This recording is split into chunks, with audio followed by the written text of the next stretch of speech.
বন্ধুরা, আজকে আপনাদেরকে আমি একটি দুর্লভ এবং কিছু বিশিষ্ট প্রজাতির প্রাণীর সম্পর্কে জানাবো, যা এর আগে হয়তো আপনারা কখনো দেখেননি। আর আমাদের পৃথিবীতেই বসবাস করে, কিন্তু আপনারা কখনো এদের দেখেননি। আর বন্ধুরা, শেষের ভিডিওগুলো প্রাণীগুলো দেখতে গেলে তো আপনি চমকে যাবেন। বন্ধুরা, তাই বলছি ভিডিওটি না টেনে শেষ পর্যন্ত দেখতে থাকুন। প্রথমে আছে হুডেড শিল। বন্ধুরা, আপনারা হয়তো এই শিল সম্পর্কে সবাই অনেক আগে থেকেই জানেন, কিন্তু জানেন কি আজকে এই যে প্রজাতির সম্পর্কে জানতে চাইবো, এটি হচ্ছে একটি বিশেষ ধরনের শিল। আপনারা হয়তো ভাবছেন যে শিলের মধ্যে আবার নতুন কি। জানেন বন্ধুরা, এই ধরনের শিল হচ্ছে এইরা প্রজননের ঋতুর সময় নিজেদের নাককে এই রকমভাবে ফুলিয়ে ফেলে, যার কারণে এদেরকে দেখতে অনেকটা আলাদা রকম লাগে। নাকের মধ্যে একটা আলাদা রকমের পার্টিশন থাকে, এবং বন্ধুরা এর যখন নাকটিকে ফোলায় তখন গাঢ় লাল রঙের সেটি হয়ে যায়। এরা এই কারণে করে যাতে ফিমেল শিল এদের প্রতি আকৃষ্ট হয়। লাল রকমের বস্তুটিকে ব্লাড রেক স্ট্রিকও বলা হয়। যখন বারবার ফোলানো হয় তখন এটির মধ্যে ব্লাড সার্কুলেশন হতে থাকে।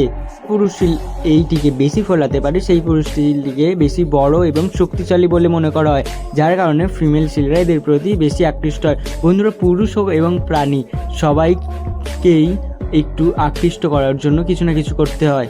এবার আছে অমল স্যালামেন্ডার। বন্ধুরা, এবার চলুন ইউরোপের জলের নিচে যাওয়া যাক।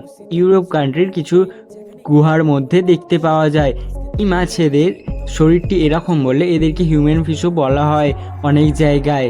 জানেন বন্ধুরা, এদের কিছু বিশেষত্ব হলে 100 বছরেরও বেশি বেঁচে থাকতে পারেন, এবং শুনলে অবাক হবেন এদের যখন খিদা পায় বন্ধুরা, তখন এরা খুব বেঁচে শুনে নিজেদেরকে পরে শিকার করতে যায়। এরা খুবই বিচক্ষণশীল হয়ে থাকে, এবং এরা সেরকমই শিকার করে যাটা খেয়ে বন্ধুরা এরা অনেক দিন বেঁচে থাকতে পারে, এবং বেশি না খেয়েই এদের পেট ভরে যায়, এবং খুব বিষাক্ত কিছু না খেয়ে ফেলে যাতে এরা সেরাম বুঝেই এরা শিকার করে। বন্ধুরা, এরা দেখতে অনেকটা ড্রাগনের মতো হওয়ায় অনেকে এটিকে ড্রাগনের মতো বলে থাকে।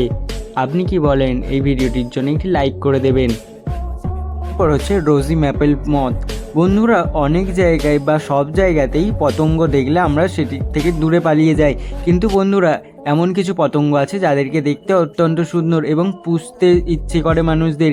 তেমনই এটি একটি সম্পর্কে আলোচনা করছি, এটিই সেটি, এবং এটি একটি আসলেই পতঙ্গ। বন্ধুরা, কোনো খেলনা বা মজার জিনিস, কার্টুন নয় বন্ধুরা, এটি উত্তর আফ্রিকাতে দেখতে পাওয়া যায়। এদের এরকম হলুদ এবং গোলাপি রঙের জন্য এদেরকে রোজি নামে রাখা হয়েছে, যা গোলাপের মতোই দেখতে, তাই না বন্ধুরা? এদেরকে উত্তর আমেরিকায় দেখতে পাওয়া যায় বেশিরভাগ। আপনারা জানলে আশ্চর্য হবেন, এরা যেই গাছে থাকে সেই গাছের ফলগুলোও দেখতে এই রকমের হয়ে থাকে। বন্ধুরা, এটি অনেকটাই আশ্চর্যের বিষয়, তাই না? তাই সেখানকার মানুষ এই পতঙ্গগুলোকে সেই গাছের ফল ভেবেই ভুল করে থাকে অনেকে। এটা হচ্ছে ব্রাইজোয়ার। বন্ধুরা, এখন যেটিকে দেখতে পাচ্ছেন এটা কোনো ডিজাইন করা পাথর বা প্রাণীর খোলস নয়, এটি আসলে একটি প্রাণী। কেউ এটিকে বিশ্বাস করতে পারবে না এটি একটি প্রাণী বলে। বন্ধুরা, এটি যে কোনো পুকুরের স্বচ্ছ জলে দেখতে পাওয়া যায়, আর এরাই ব্রাইজোয়ার নামে পরিচিত। বন্ধুরা, এটি অ্যানিম্যাল কিংডমের মধ্যে অন্তর্গত।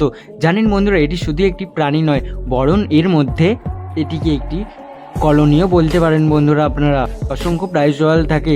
বন্ধুরা, এটি অত্যন্ত ছোট হওয়ায় এদেরকে দেখতে পাওয়া যায় না। একটি হয়ে থাকে 0.1 সেন্টিমিটার, যা অত্যন্ত ক্ষুদ্র, তাই না বন্ধুরা?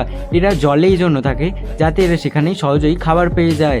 আপনারা যদি কখনো এটিকে দেখে থাকেন পুকুরে, তাহলে অবশ্যই এটিকে বাড়িতে আনা ভুল করবেন না, কারণ এটির মধ্যে অসংখ্য জীবন্ত প্রাণী লুকিয়ে থাকে। বন্ধুরা, এর প্রাণীগুলির মধ্যে কোনটি আপনার সব থেকে আশ্চর্যজনক লেগেছে অবশ্যই সেটি আমাকে কমেন্টের মাধ্যমে জানাতে ভুলবেন না, এবং ভিডিওটি ভালো লেগে থাকলে অবশ্যই একটি লাইক এবং আমার চ্যানেলটিকে সাবস্ক্রাইব করে দেবেন। এইরকম মজাদার আরও নতুন নতুন ভিডিও দেখতে চান তাহলে আমার চ্যানেলটিকে অবশ্যই সাবস্ক্রাইব করে পাশে থাকা বেল আইকনে প্রেস করুন। কথা হবে আপনাদের সাথে আবার পরের একটি ভিডিওতে। ততক্ষণ ভালো থাকবেন।